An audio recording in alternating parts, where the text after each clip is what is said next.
Happy Mother's Day, moms. It's certainly great to be able to take a day like today and to be able to celebrate you and who you are in our lives. Today we're going to talk about this thing called That's Total Momsense. And before we get into the Momsense side of things, let's look at some of the nonsense side of things. Because see, I think it's total nonsense to believe that our parenting can be perfect. That I think that it's total nonsense to believe that our relationship with our kids can't improve. I also think it's total nonsense to believe that we can't be the most significant influencer in the lives of our own children. That I think it's total nonsense to believe that when it comes to family dynamics, that the best family dynamics happen by accident. And I think it's total nonsense to believe that we can ignore the unique and important role that a mother plays in raising, developing, and preparing children for adulthood.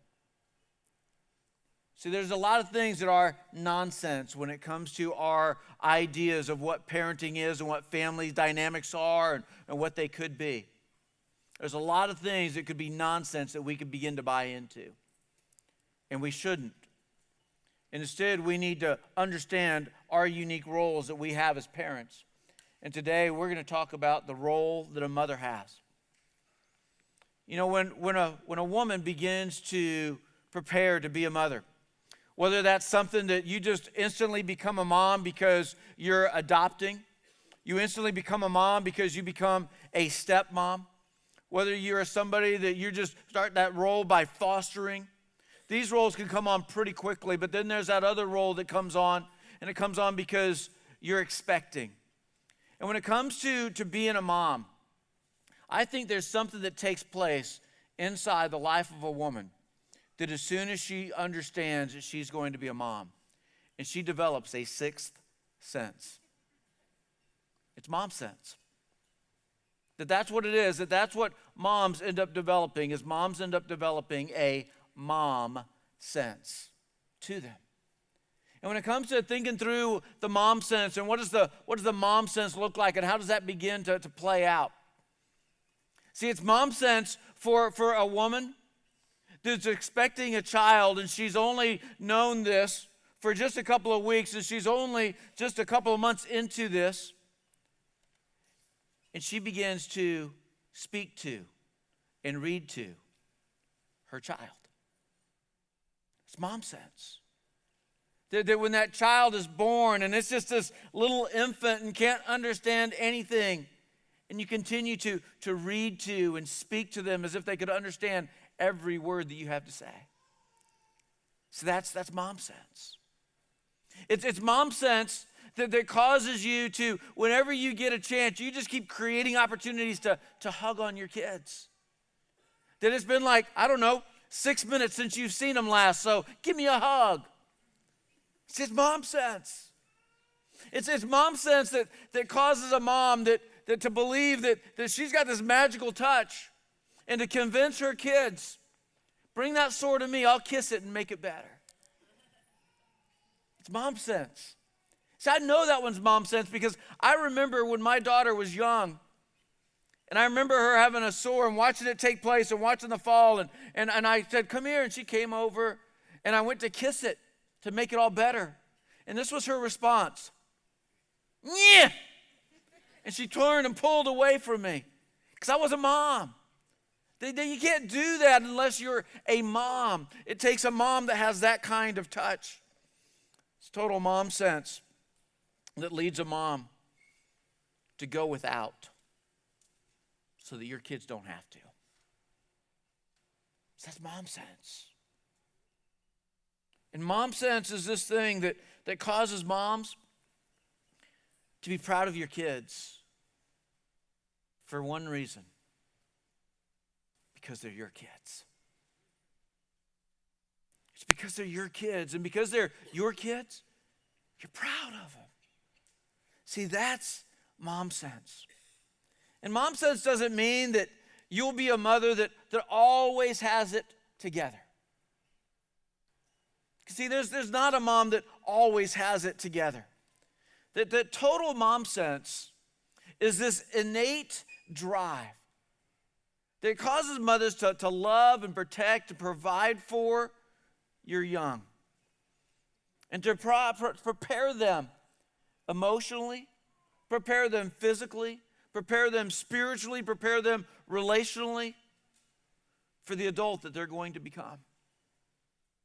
It's that mom sense in you that causes you to help set them up for the rest of their lives to be able to stand on their own. You know, I don't know if you've thought about this or not, but this is one of those things that's an interesting thought to me, because you aren't surprised when you're a mom. That, to see, nobody comes up to you with a little 3-year-old in hand and says, ma'am, excuse me, I want you to know that this is your kid. See, there's no mom that's taken back by that going, what, I didn't have a kid. See, it's the dads. You could be a dad and not know it. Right? That you could be a dad. You could go so many years ago, I'm not a father. And somebody comes up to you and says, hey, this is your kid. And you're like going, what? It's my kid? And you want the DNA test. You want to prove it all. But see, nobody that's a mom's going, I don't know, give me the DNA test. I need to prove that this was mine. Because it doesn't happen. Because see, you're a mom, and you don't get taken back by surprise, because when you carry that child for that 9 months, there's no mistaking that you are a mom. That you know it. When it comes to moms, I doubt that we have any moms here that are really struggling and depressed because of your perfection. That you're not that mom that's needing to create some kind of organization for mothers to gather. There's going to be a Mothers Anonymous. And you're going to show up and say, hello, my name's Cindy, and I'm a perfect mom with a perfect husband, with perfect kids that make perfect grades. And we live in a perfect home. It's a perfect neighborhood. And all of my friends are perfect. Because see, there's none of us that struggle with being perfect. You know, I think that when it comes to what we've been able to see on TV over the years, we've been able to witness a few amazing examples of moms. An example that comes to mind of something that I got to watch as reruns as a kid was June Cleaver. Leave It to Beaver. That here was this mom that seemed perfect. That here was a mom that whatever the struggles were, that she could solve whatever the dilemma was. Give her 30 minutes, including commercials, and she'll have it all figured out. See, she was that stay-at-home mom. She had all the time and all the energy to devote to raising her 2 boys. And she did a great job at it. In fact, many of us even know who she is, even though this show only aired in its original seasons from 1957 to 1963.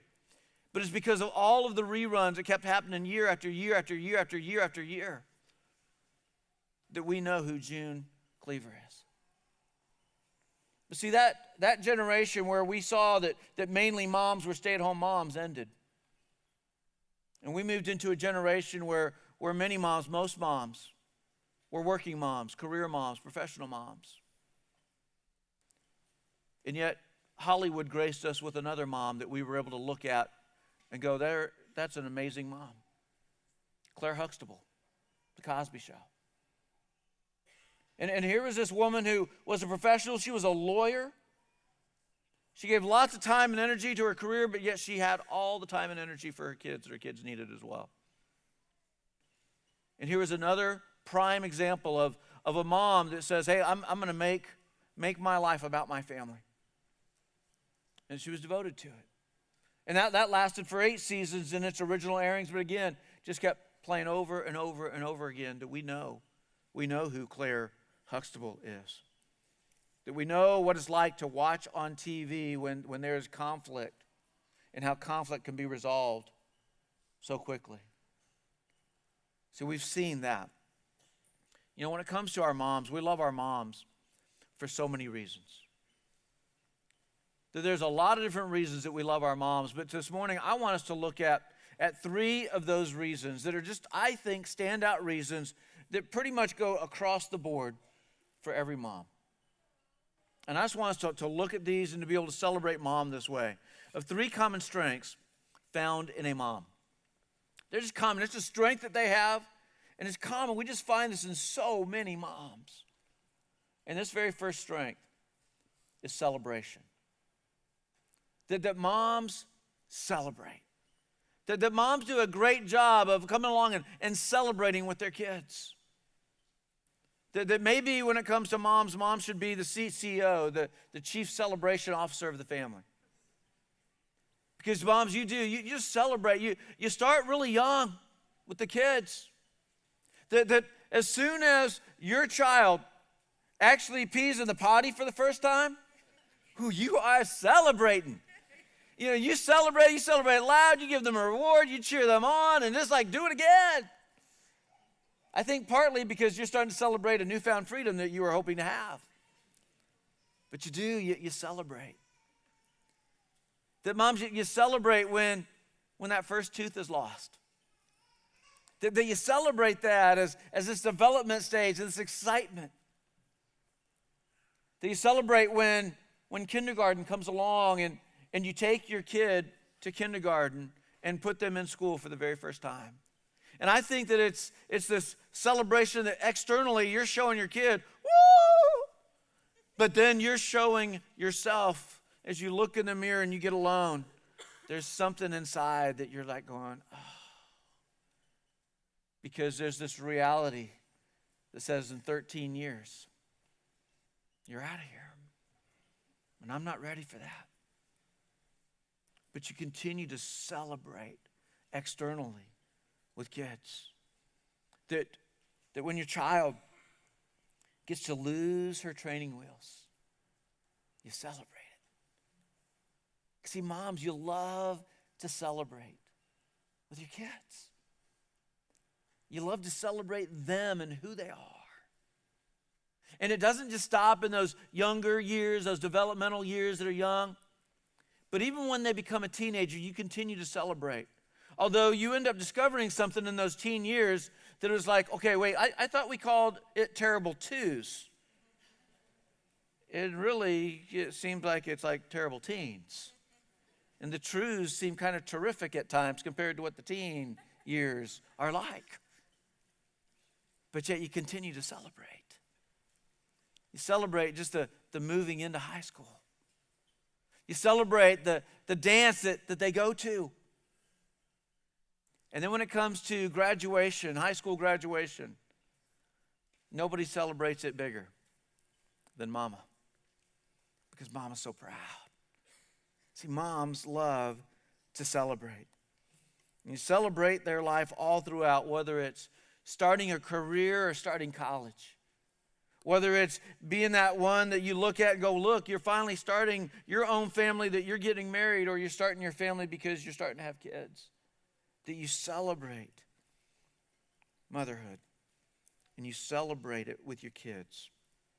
You know, the most famous mother celebrated her pregnancy. Her unplanned pregnancy. Unplanned to her, but it was certainly planned by God. And she celebrated this. I'm talking about Mary, the mother of Jesus. And she celebrated this. That when she heard the news, and an angel came up and showed up to her and spoke to her and said that Mary, you are going to be great with child.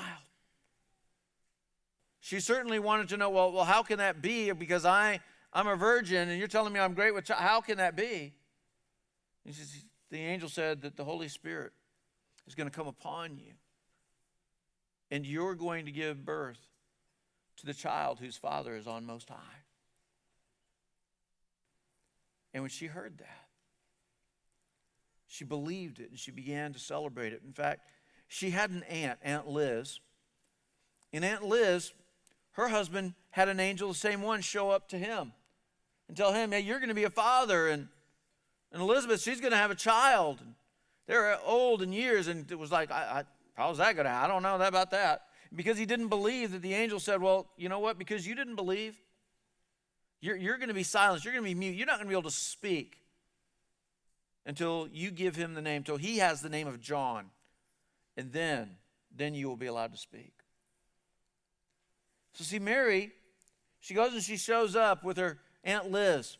And this is what her Aunt Liz has to say. Luke chapter 1, verse 45. You are blessed because you believed that the Lord would do what he said. And maybe she kind of looks over at Zechariah, you know, that little look. See, she believed. And look what Mary does. She celebrates. It says, Mary responded, oh, how my soul praises the Lord. How my spirit rejoices in God my Savior. For he took notice on his lowly servant girl. And from now on, all generations will call me blessed. For the mighty one is holy, and he has done great things for me. He shows mercy from generation to generation to all who fear him. And his mighty arm has done tremendous things. He has scattered the proud and haughty ones, and he has brought down princes from their thrones and exalted the humble. He has filled the hungry with good things and sent the rich away with empty hands. He has helped his servant Israel and remembered to be merciful. For he made his promise to our ancestors, to Abraham, and to his children forever. See, moms naturally celebrate their kids. Even when your kid's not the Messiah, you celebrate them. Just like what Mary did. That Mary, with just natural instinct, she celebrated. And I think, moms, that it's your instinct that drives you to celebrate your kids. To celebrate them and who they are and what their accomplishments are. You celebrate them. And I think it's one of the common strengths found in a mom. I think another common strength that's found in a mom is determination. Determination. I think when it comes to a mom and a dad, I think moms are more determined than most dads. Because I think that both end up getting frustrated with their kids at times.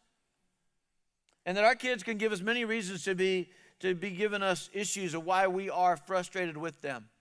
That we can be frustrated with our kids for the lack of responsibility that they have, for the lack of drive, the lack of initiative. We can be frustrated with our kids over what they're doing with their grades and how they're working or not working on those grades. We can be frustrated with our kids over their behavior. We can be frustrated with our kids over their choices. We can be frustrated with our kids over their dating choices, over their friendship choices.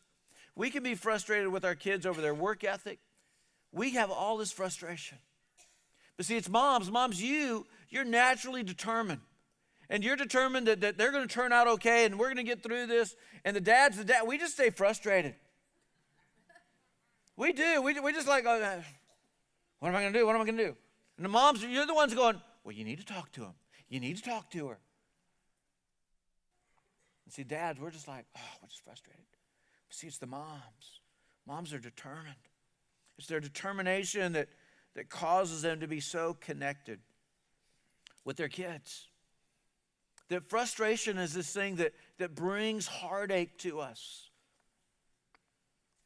But when it comes to moms, your determination is there because you can look past the frustration and you can see the hope. You can see a new horizon. You can see a new day. It's because of your great determination. There's an episode recorded in our Bible of a time when the most famous mom, Mary, was conflicted. She was frustrated. She was concerned. She was worried. And we get this, it's recorded in our Bible, and we look at this, we can find this in Luke chapter 2. See, she was conflicted, she was worried, she was stressed, she was frustrated because she couldn't find her preteen son, Jesus. So Luke chapter 2, starting in verse 41. It says, every year Jesus' parents went to Jerusalem for the Passover festival. So what is this? So the Passover festival is a festival that took place every year. I'm sure you got that by now since we read that. But it took place every year because it was a festival of remembering this most significant event that took place. Because see, the Israelites, they were living in captivity. They were slaves to the Egyptians. And God was using Moses to set the Egyptians free. And Moses was standing before Pharaoh and saying, Pharaoh, let my people go, is what he was saying to them and saying, hey, you need to set God's people free. And as he was doing this, Pharaoh's like, no, we're not doing that. This is our slave labor. We're keeping this. And so there was these plagues that ended up taking place. That Moses was using the power God was giving him, and he was showing the signs that were taking place, that God's behind this and you need to set him free. And the Egyptians weren't responding to this, and they were mimicking and able to recreate some of these different plagues that were taking place. And so finally, this final plague took place. And the final plague was that God was going to send the angel of death to come through the land. And this angel of death was going to take the firstborn male. The firstborn male that would be a human, and the firstborn male of all livestock. And he was going to take that of any family who did not go into their home and take a lamb, sacrifice it, take that blood and put it over the threshold of the door and consume that lamb in a meal and trust in God. And see, all the Israelites did this. And all their firstborn were protected.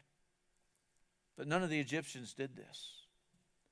And they all lost their firstborn male. And it was because of this that Pharaoh finally said, go, go, go. And so they would celebrate this every year. Because this was about them being set free. This is what was allowing them to be able to move out of captivity. And now that they have their own land. It says when Jesus was 12 years old, they attended the festival as usual. And after the celebration was over, a celebration where millions of people had gathered, they started home to Nazareth, a several-day journey. But Jesus stayed behind in Jerusalem, and his parents didn't miss him at first because they assumed that he was among other travelers. But when he didn't show up that evening, they started looking for him among their relatives and friends. See, Jesus was nowhere to be found. And he wasn't responding to the text messages. He wasn't answering the phone. And this is where fear began to set in. And they began to be frantic, not knowing where Jesus was. Verse 45, when they couldn't find him, they went back to Jerusalem to search for him there. See, Jesus wasn't, this 12-year-old Jesus, he wasn't lost for just an hour, 2 hours, or 3 hours. The Jesus for them, he was gone, he was out of sight, they were frantic. It didn't last for just a day. It didn't last for just 2 days. They were into the third day. This is a missing persons case. Mary is frantic. And she goes on the search, wanting to find Jesus. Joseph's with her. They're searching and they're looking and they're trying to find, where is Jesus? Where can they be? They went back to the last place that they knew that he was, there in Jerusalem. Verse 46, 3 days later, they finally discovered him in the temple, sitting among the religious teachers, listening to them and asking questions. All who heard him were amazed at his understanding and his answers. That what these adult religious leaders were seeing in this child Jesus was causing them to turn, instead of them just being the ones who were answering his questions, they started asking him questions. And they're amazed by them. And there aren't very many words recorded of what Mary has said. In fact, we've looked at most of them when we just looked at her celebration. But to me, the most standout words that Mary spoke is found here in verse 48. It says his parents didn't know what to think. There he is. He's sitting there observing. They found him in the temple.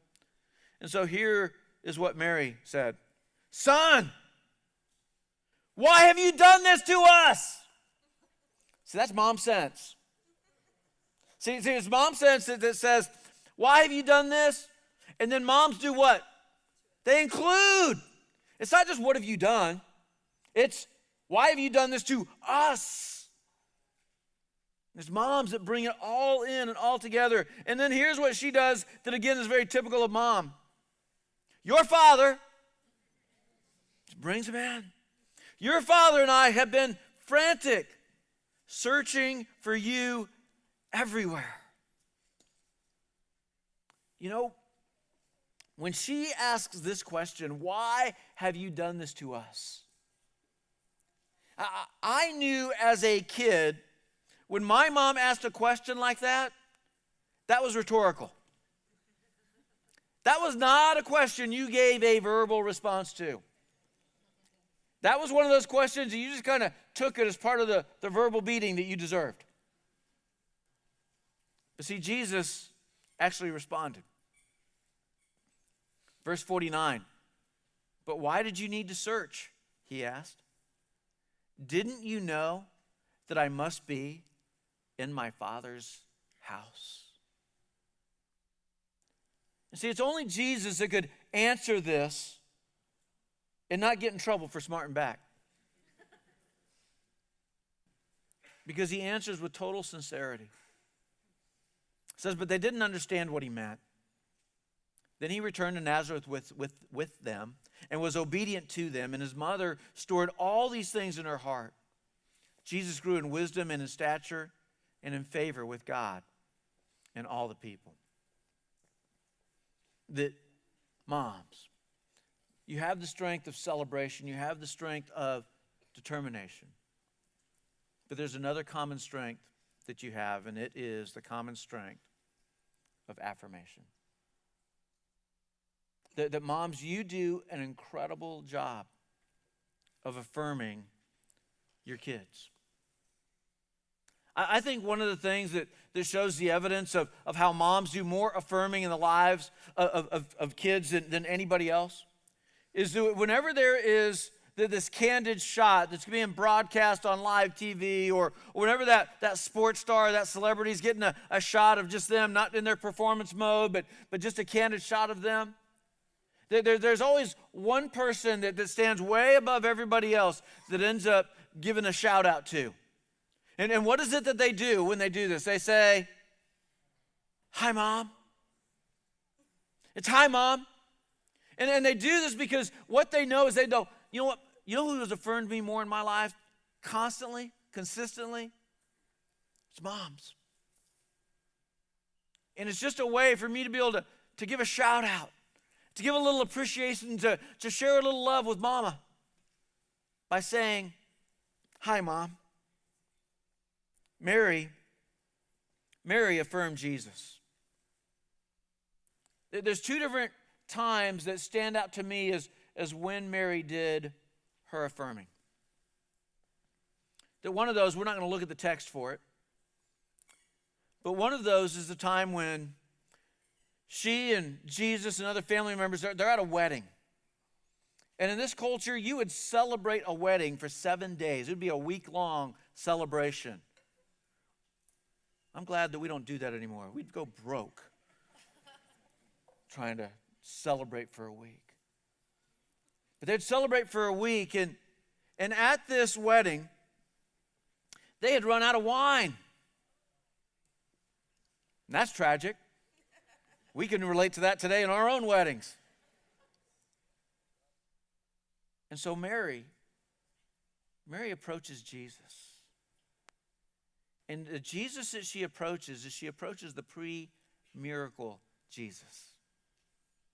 He's not done any miracles. He's not done anything to show the power that he has.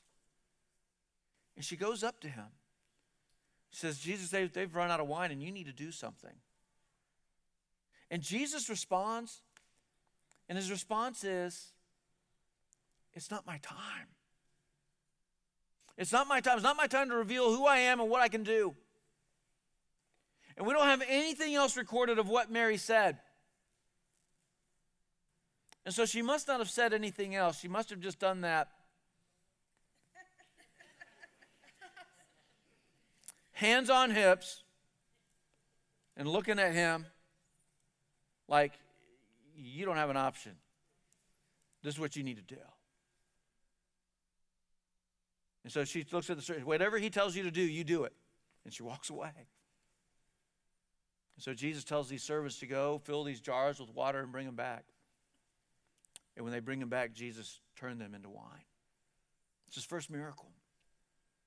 See, his mama affirmed him. His mama was like, I know who you are. I know what you're capable of doing. And I know you can do this. And this is your time. She affirmed him. But it's not the only time that we get to see how she affirmed him. Because see, there's another time that's so standout. It's so over the top of how she affirmed him. And it's when Jesus went to the cross.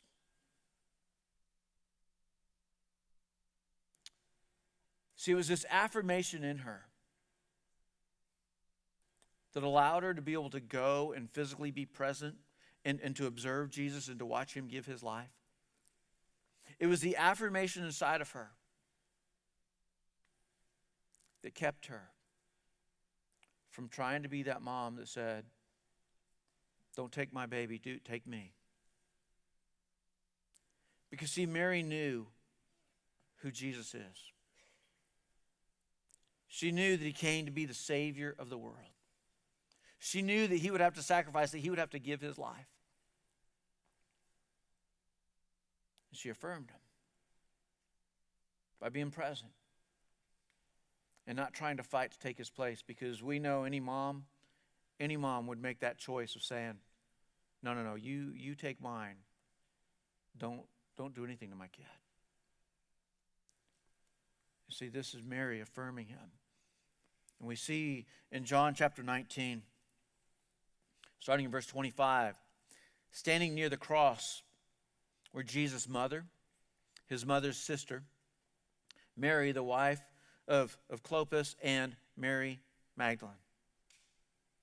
And when Jesus saw his mother standing there beside the disciple he loved, he said to her, "Dear woman, this is your son." He was referring to John, the disciple. And he tells his mom, "Dear woman, this is your son." And he said to this disciple, "Here is your mother." And from then on, this disciple took her into his home. See, while Jesus was making provision for our sin, he stopped long enough to make provision for his mama. That this one who had affirmed him all of his life, that now is an adult child, he took time to affirm her and provide for her. Moms, you're making a difference. An incredible difference in the lives of your children. The way that you fight for your family. You pray for them. You discipline them. You raise them. You cheer them on. And you always believe in them. That moms, you do an incredible job. And you have something that nobody else can ever have. Momsense. That you have momsense. And that you use that to care for, to love, provide, protect your children. And because you do that and do that so well, we celebrate you. And we're grateful for a day like today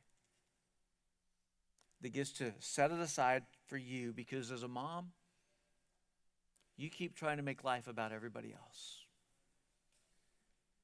And this is the day that we get to say, Mom, we love you and we want a day that's all about you.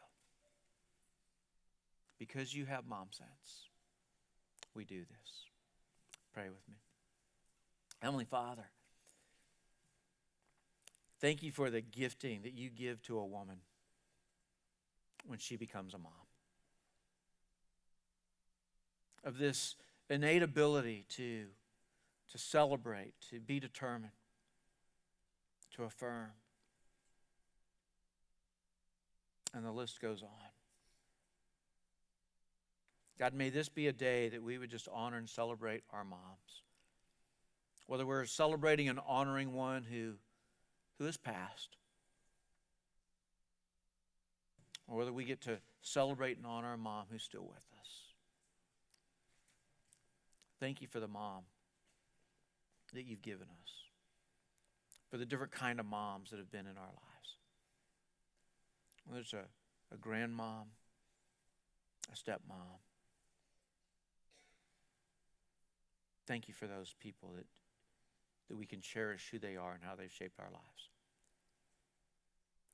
May we celebrate them. Jesus, it's in your name we pray. Amen.